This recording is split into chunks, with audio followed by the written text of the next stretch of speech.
Ukrayna-Rusya savaşında işte 1000. günündeyiz dedik ve bugünlerde yeni bir durum yaşandı. Bir ilk aslında. Ukrayna Rus topraklarını ABD yapımı balistik füzelerle hedef aldı. Rusya Savunma Bakanlığı saldırıyı doğrularken ateşlenen 6 füzeden 5'ini düşürüldüğü belirtildi.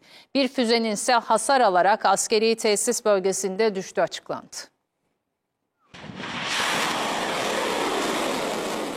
Ukrayna'daki savaşta tansiyon zirve yaptı. Ukrayna Rus topraklarını ilk kez NATO silahlarıyla vurdu.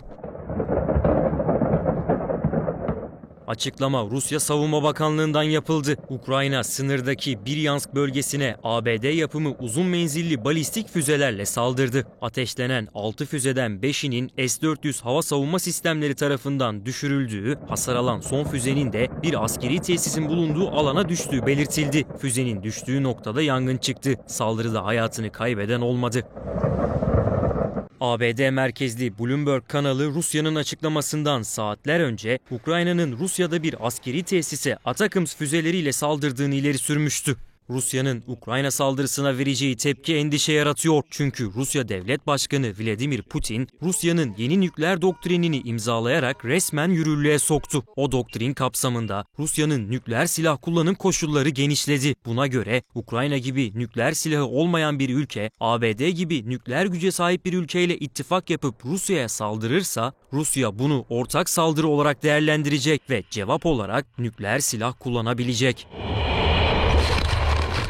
Moskova son gelişmeyle birlikte ABD'nin savaşa doğrudan dahil olduğunu savunuyor. Kremlin sözcüsü Dmitri Peskov, Amerika yangına körükle gidiyor dedi. Uzun menzilli saldırı izninin ABD'nin savaşa doğrudan katıldığı anlamına geleceğini söyledi. Beyaz Saray Ulusal Güvenlik Danışmanı Jake Sullivan ise itiraz ederek bu iznin ABD'nin savaşa katılması anlamına gelmediğini ileri sürmüştü.